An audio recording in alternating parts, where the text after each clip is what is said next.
नमस्कार, जोहार। स्वागत है आप सभी का संकल्प से सिद्धि कार्यक्रम में। दोस्तों, इस कार्यक्रम के माध्यम से हम आपको ऐसी पर्सनालिटी से अवगत कराते हैं जिन्होंने अपने जीवन में एक संकल्प लिया था। उस संकल्प को पूरा करने के लिए उनके अंदर एक जुनून आया और उन्होंने उस कार्य को सिद्ध किया। आज इसी क्रम में हमने अपने स्टूडियो में आमंत्रित किया है बोहो सैपियंस के फाउंडर श्री अनंत सेठ जी को। तो अनंत जी, सबसे पहले तो बहुत बहुत स्वागत है आपका हमारे कार्यक्रम में। आपका बहुत बहुत धन्यवाद मुझे आमंत्रित करने के लिए। अनंत जी, पहले तो आप ये बताइए कि आप क्या करते हैं और आपका ये जो काम है ये कैसे इंडियन यूथ्स को हेल्प करता है। ओके, सो मैं और मेरा एक पार्टनर जो कि वाराणसी में रहता है, हम लोग दोनों एक यूट्यूब चैनल चलाते हैं जिसका नाम है बोहो सेपियंस। ओके। और बोहो सेपियंस में हम 3-4 चीज़ों पर, ब्रॉड चीज़ों पर बात करते हैं। पहला है जिसमें से इंडियन हिस्ट्री। तो इसमें हम ऐसे हिस्टोरिकल इवेंट्स की बात करते हैं जो हमारे एनसीईआरटी किताबों में, जो ज़्यादातर बच्चे पढ़ते आए हैं, उसमें कहीं ना कहीं मिसिंग रहा है और वो बहुत ज़रूरी है उन सबको जानना। दूसरा एक और इम्पॉर्टेंट चीज़ है जिस पे हम बात करते हैं वो है वैदिक एजुकेशन सिस्टम के बारे में। आज का जो हमारा एजुकेशन सिस्टम है, जैसा कि आप जानते हैं, वो कहीं ना कहीं इंसान को पूरी तरह ट्रेन नहीं कर पा रहा है। वो एक बहुत इंपॉर्टेंट एस्पेक्ट को मिस कर रहा है जो कि इंसान की पर्सनैलिटी डेवलपमेंट है। उसका पूरा फोकस सिर्फ चीज़ों को याद करने पे, फैक्ट बेस्ड एजुकेशन बन के रह गया है। सो वैदिक एजुकेशन सिस्टम में मॉडल थोड़ा अलग हुआ करता था और हम उन चीज़ों पर रिसर्च कर रहे हैं और उस चीज़ों के बारे में अपने चैनल पर लोगों को बता रहे हैं कि उसमें से क्या चीज़ें हम ड्रॉ कर सकते हैं आज के एजुकेशन सिस्टम के लिए। उसके अलावा अगर कोई बहुत इंपॉर्टेंट पॉलिसी चेंज होती है हमारे देश में जिसके बारे में हमें पता चलता है और हमें लगता है कि ये इंपॉर्टेंट चीज़ है, हम सबको पता होनी चाहिए, तो उसके बारे में बात करते हैं। आपका ये जो YouTube का कंसेप्ट है या YouTube का मॉडल है, ये किस तरीके से काम करता है और इसकी क्या खासियत है? यूट्यूब का मॉडल एक क्रिएटर के पर्सपेक्टिव से मैं आपको समझाता हूँ। जितने भी क्रिएटर्स हैं वो कंटेंट, उनका मेन जो प्रोडक्ट होता है वो है कंटेंट। जो कंटेंट हम ऑडियंस को प्रोवाइड करते हैं वही उनके लिए प्रोडक्ट है। अब जब ऑडियंस इसको कंज्यूम करती है, they are giving their time to consume it. अब इस मॉडल से यूट्यूबर्स जो हैं 3-4 तरीके से पैसा बनाते हैं। पहला मॉडल होता है एडवर्टाइजमेंट। कोई ब्रांड अगर एडवर्टाइजमेंट चलाती है, जिस तरह से दूरदर्शन पे तो नहीं, बाकी चैनल्स पे एड्स चलते हैं, तो वो एडवर्टाइजर्स चैनल को पैसा देते हैं। उसी तरह से एडवर्टाइजर्स हमारे वीडियोस के पहले अगर एड्स चलाते हैं तो हमें कुछ पैसा देते हैं और कुछ पैसा यूट्यूब को देते हैं। तो ये एक रेवेन्यू सोर्स होता है यूट्यूब का। उसके अलावा और एक रेवेन्यू सोर्स होता है यूट्यूब का ब्रांड कोलैबोरेशंस। कोई ब्रांड अगर हमारी वीडियो पे अपने प्रोडक्ट्स को शोकेस करना चाहे तो वो डायरेक्टली हमें रीच आउट करता है और कहता है कि आप हमारे प्रोडक्ट को शोकेस करिए, अपनी ऑडियंस को इसके बारे में बताइए, और ये करने के लिए उन्हें कुछ राशि मिलती है।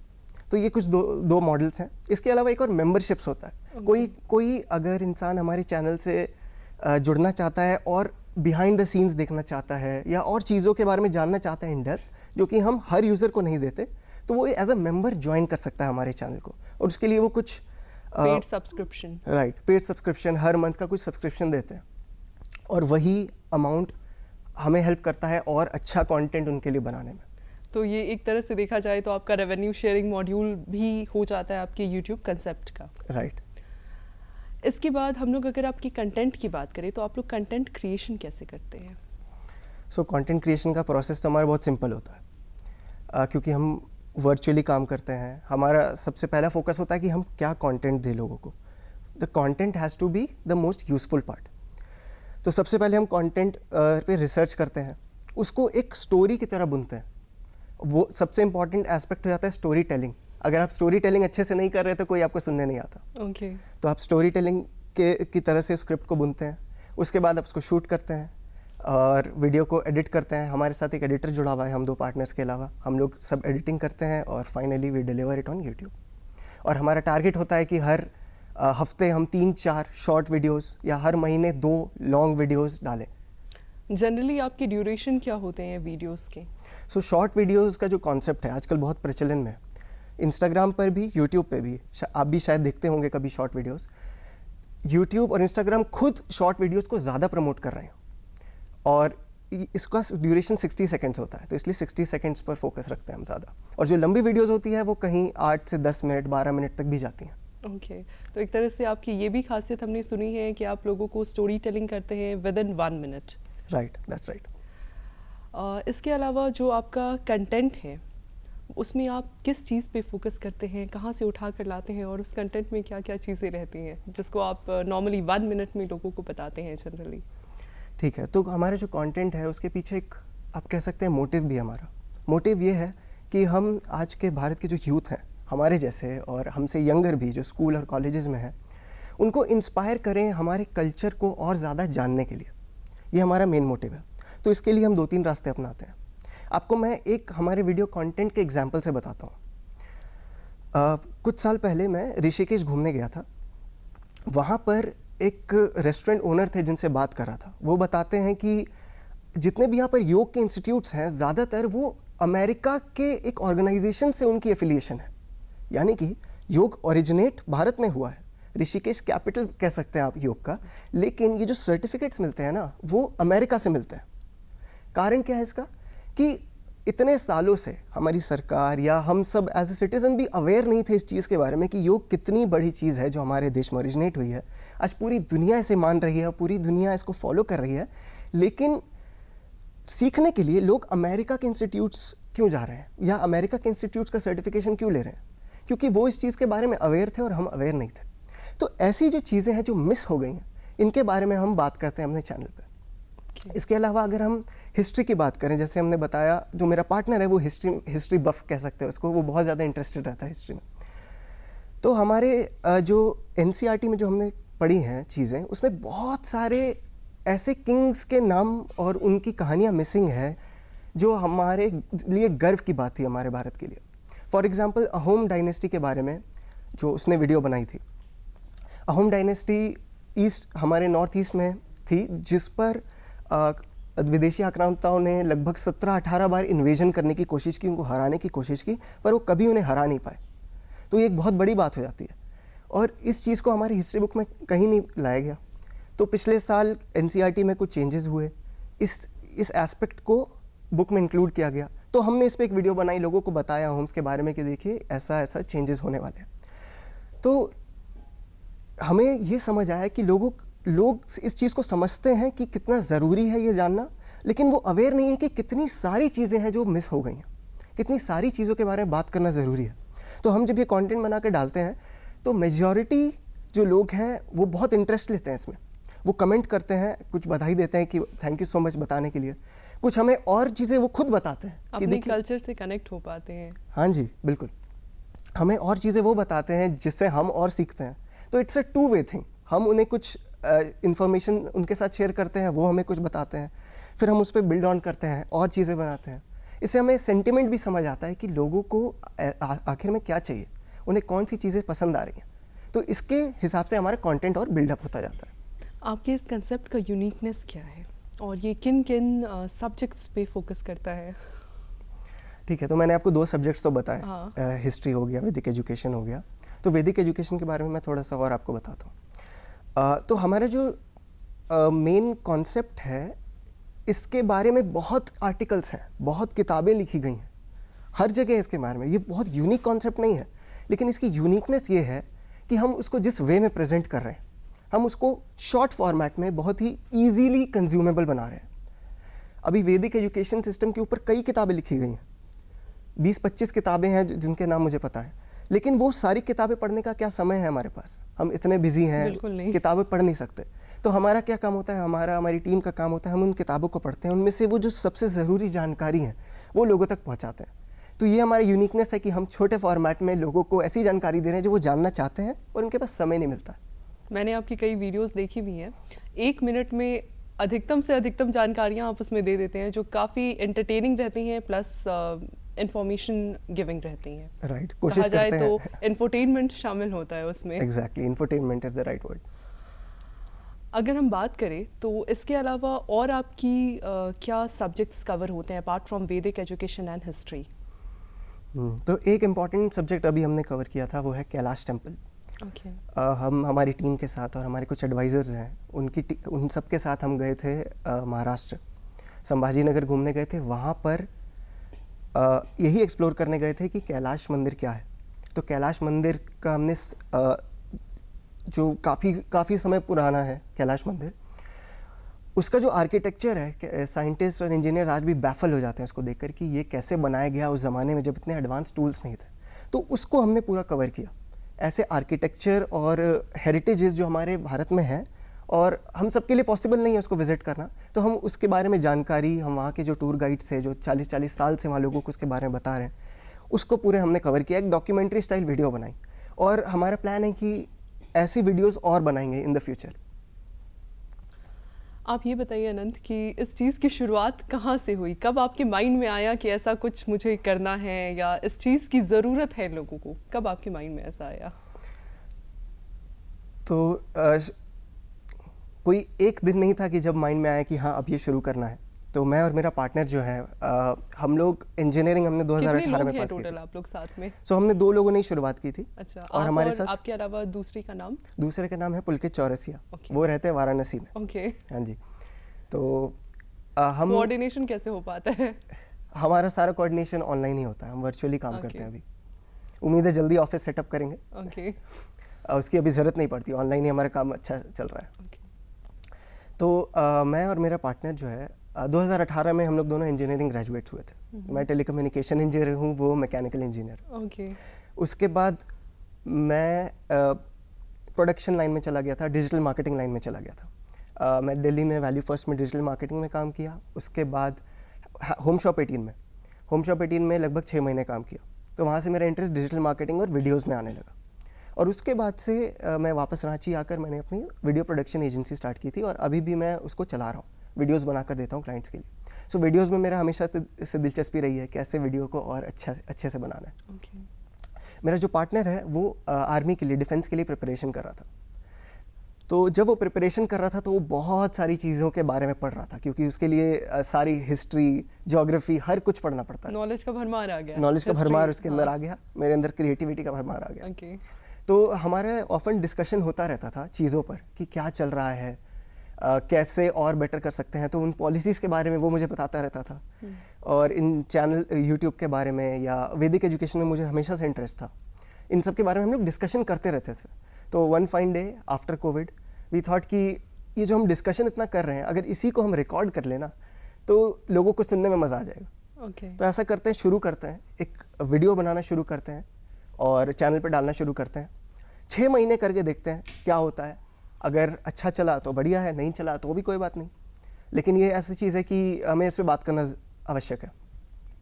तो 6 महीने का हमारा टारगेट था। 4 महीने तक कुछ नहीं हो रहा था। अराउंड यूट्यूब पर हमारे 400-500 ही सब्सक्राइबर्स थे। 5वां महीना एंटर करते करते अचानक से एक वीडियो हमारी बूस्ट हुई, वायरल हो गई और अराउंड 1 महीने के अंदर हमारा 30,000, 40,000, 50,000 सब्सक्राइबर्स क्रॉस होने लग गए। और वहाँ से हमारा भी आत्मविश्वास जगा कि हाँ, दिस इज समथिंग जिसमें हम करियर भी बना सकते हैं और अच्छी जानकारी भी लोगों तक पहुँचा सकते हैं। मतलब कुछ उनका एजुकेशन, कुछ आपका इंटरेस्ट और क्रिएटिविटी ने मिलकर चीज़ों को वायरल कर दिया। एग्जैक्टली। सबसे इम्पॉर्टेंट चीज़ है कि दर्शकों को पसंद आ रहा है कि नहीं। और इसमें हम दर्शक से ही सीख कर आगे बढ़ते रहें। जब भी हम वीडियो डालते हैं तो बहुत सारा फीडबैक आता है और यही सबसे अच्छी बात रही है कि दर्शकों का कमेंट्स आते हैं, दर्शकों के फीडबैक आते हैं, वही उसी के वजह से हम ग्रो कर पा रहे हैं। कुछ चैलेंजेस भी आपने फेस करे इसको स्टार्ट करने में या इसको कैरी ऑन करने में?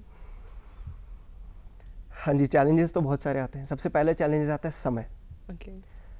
इतनी चीज़ें हैं बात करने के लिए, इतनी किताबें हैं पढ़ने के लिए, इतना वीडियोस हैं बनाने के लिए, तो इतने कम समय में वो हमारा करना मुश्किल होता है। तो we are always looking for inspiration, कहाँ से और चीज़ें मिले और हम उस पर वीडियो बनाएं। तो ये एक पहला चैलेंज है, समय। एंड आई होप जैसे जैसे हमारी टीम बढ़ती जाएगी तो हमारे पास समय भी बढ़ता जाएगा। हाथ बढ़ते जाएंगे तो समय भी बढ़ता चला जाएगा। हाँ जी, बिल्कुल। हाथ और दिमाग बढ़ते जाएंगे तो समय बढ़ता रहेगा। दूसरा चैलेंज एक आता है कि हम बहुत ज़्यादा एज अ क्रिएटर डिपेंडेंट होते हैं एल्गोरिदम्स पे, कि यूट्यूब क्या हमारे कंटेंट को पुश कर रहा है या नहीं कर रहा है। किसी दिन वो बहुत ज़्यादा पुश करेगा वीडियो को, किसी दिन नहीं करेगा। तो ये एक बहुत बड़ा चैलेंज है किसी भी क्रिएटर के लिए, क्योंकि एल्गोरिदम्स जो हैं वो बदलते रहते हैं। एल्गोरिदम कैसे काम करता है? सो एल्गोरिदम को आप आसान भाषा में समझे तो it is like a set of rules उन्होंने कई रूल्स बना दिए हैं कि अगर वीडियो इस कैटेगरी में है, अगर कोई इंसान वीडियो को इतनी देर तक देख रहा है, अगर वो इस पर रिस्पॉन्ड कर रहा है, तो उसको वो ज़्यादा पुश करते हैं। कभी ऐसा होता है कि हमने जो वीडियो बनाई हमें लग रहा है कि हाँ बहुत अच्छी है, लेकिन उसकी असलियत तभी समझ में आती है जब लोग उसे देखते हैं। लोग उसे पसंद नहीं कर रहे हैं तो यूट्यूब समझ जाता है कि हाँ इसमें कुछ गड़बड़ी है, और फिर उसे वो पुश नहीं करता है। तो कई बार ऐसा होता है कि हम बहुत अच्छी वीडियोस भी बनाते हैं, बहुत मेहनत भी करते हैं, लेकिन वो वायरल नहीं होती, कुछ कमी रह जाती है तो बिल्कुल। वायरल नहीं हो पाता। बिल्कुल बिल्कुल, कहीं ना कहीं कमी हमारे कंटेंट में ही होती है।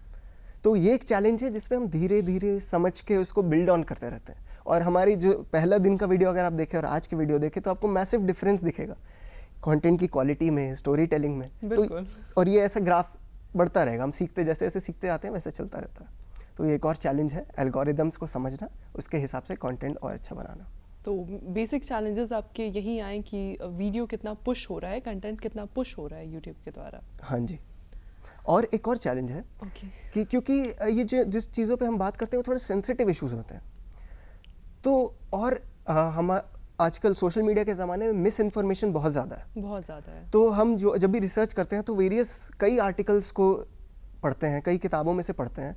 कई बार ऐसा भी होता है कि कोई आर्टिकल बहुत ही बायस्ड होता है, तो बायस्ड आर्टिकल से हमारा भी ओपिनियन बायस्ड बनने लगता है, क्योंकि हम भी इन्फॉर्मेशन पर ही डिपेंडेंट है। तो सही सोर्सेज खोजना, मिस इन्फॉर्मेशन को टैकल करना भी एक हमारे लिए चैलेंज है। टारगेट ऑडियंस या टारगेट फोकस ग्रुप्स आपके कौन कौन से हैं सोसाइटी में फिलहाल, हमारे जिनके लिए आप अपना कंटेंट क्रिएट करते हैं, इतनी मेहनत करते हैं, किसी और का एजुकेशन, अपना क्रिएटिविटी और अपना इंटरेस्ट लगाते हैं?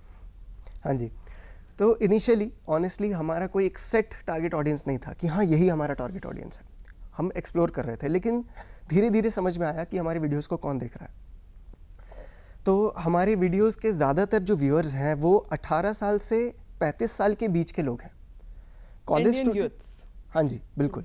कुछ इससे बाहर के लोग भी देखते हैं, लेकिन 18 से 35 के लोग ज़्यादा देखते हैं, क्योंकि उससे पहले के लोगों को तो ऑलरेडी से पता है सारी चीज़ें। हाँ उन्हें बहुत सारा ज्ञान है। अब वही चीज़ जो मैं रिसर्च करता हूँ अपने पापा को बता, देखो पापा मुझे ये पता चला, तो पापा मुझे 2 बातें और बता देते हैं, तो मुझे लगता है अरे यार ये तो आपको पहले से पता है। लेकिन हमारी यंग जनरेशन को शायद नहीं पता आइडिया है। और हम भी नई चीज़ें सीखते रहते हैं तो लोगों से शेयर करते रहते हैं। तो 18 से 35 और ज़्यादातर महाराष्ट्र, दिल्ली, मुंबई, बंगाल और मेट्रो सिटीज़ में से ज़्यादा ऑडियंस है। आई थिंक मेट्रो में ज़्यादा लोग, यूट्यूब का पेनिट्रेशन भी है, ज़्यादा लोग देखते भी हैं यूट्यूब चैनल को, इसलिए वहीं से ज़्यादा ऑडियंस है। ओके। हाँ जी। अगर बात की जाए तो इससे पहले कि आपकी जो ऑडियंस है या आपके जो फोकस ग्रुप्स हैं उनको आपके इन कंटेंट्स का बेनिफिट मिलता है, तो बेनिफिट मिलने से पहले उनकी तरफ से आप क्या चैलेंजेस फेस करते हैं? आपके कस्टमर्स हो गए, आपके क्लाइंट्स हो गए, आपके ऑडियंसेस हो गए।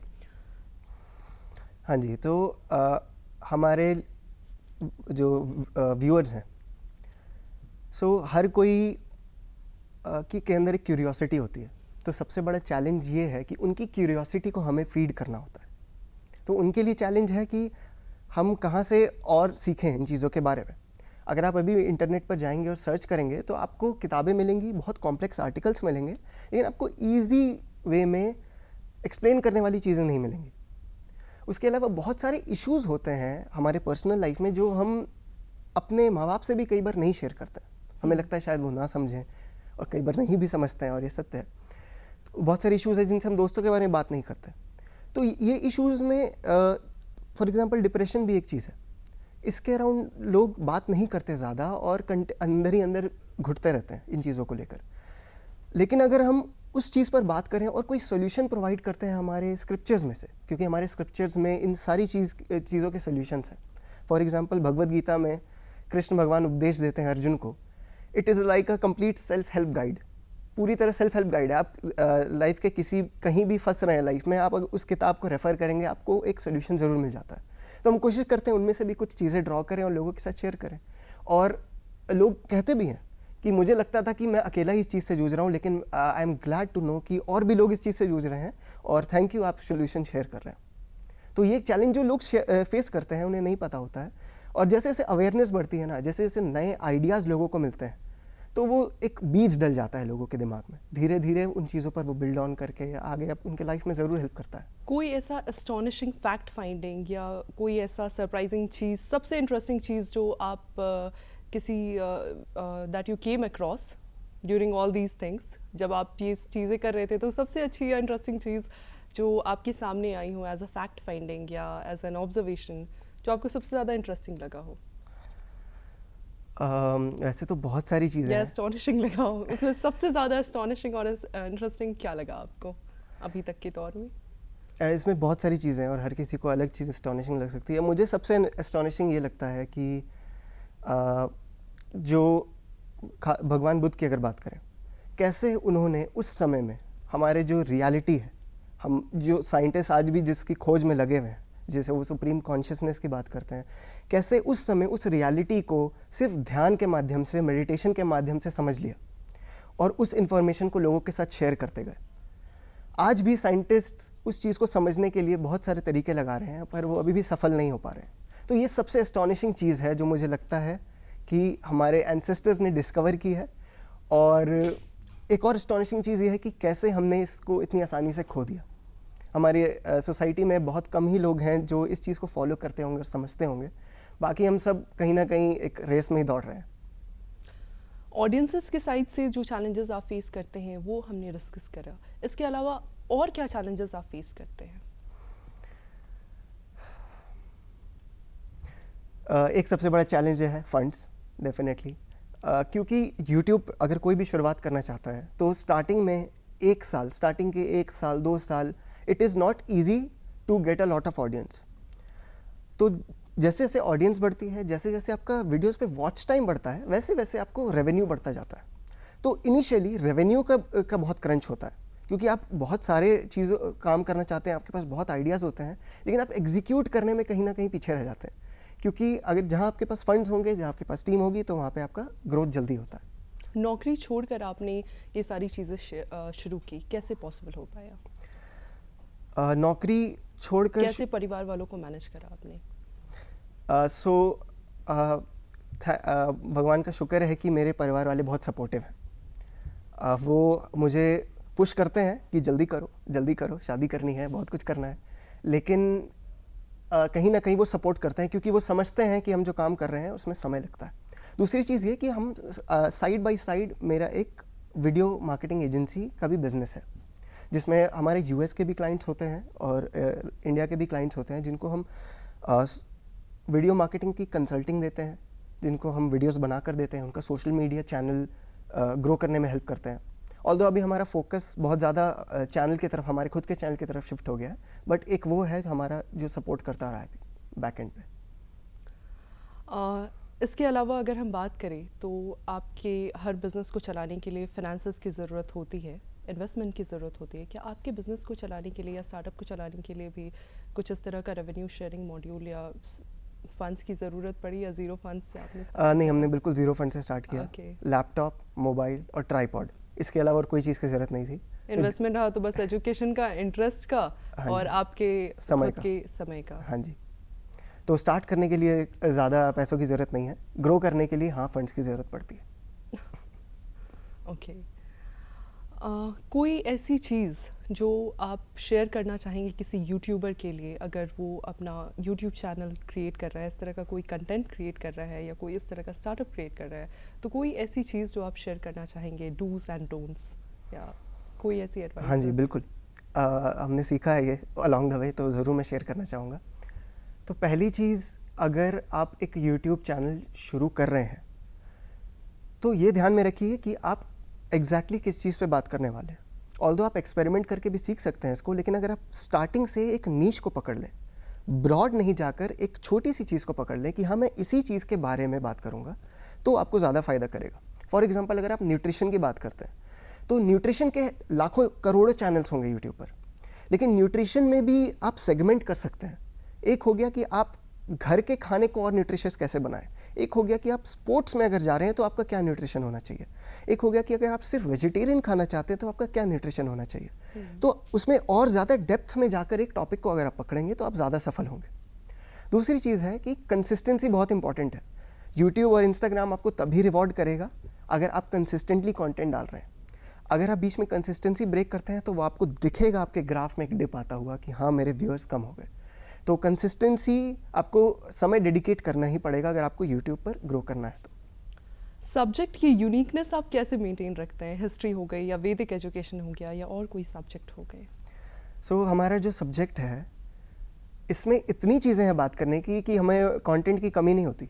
ओके। कमी होती है तो समय की रिसर्च करने के लिए।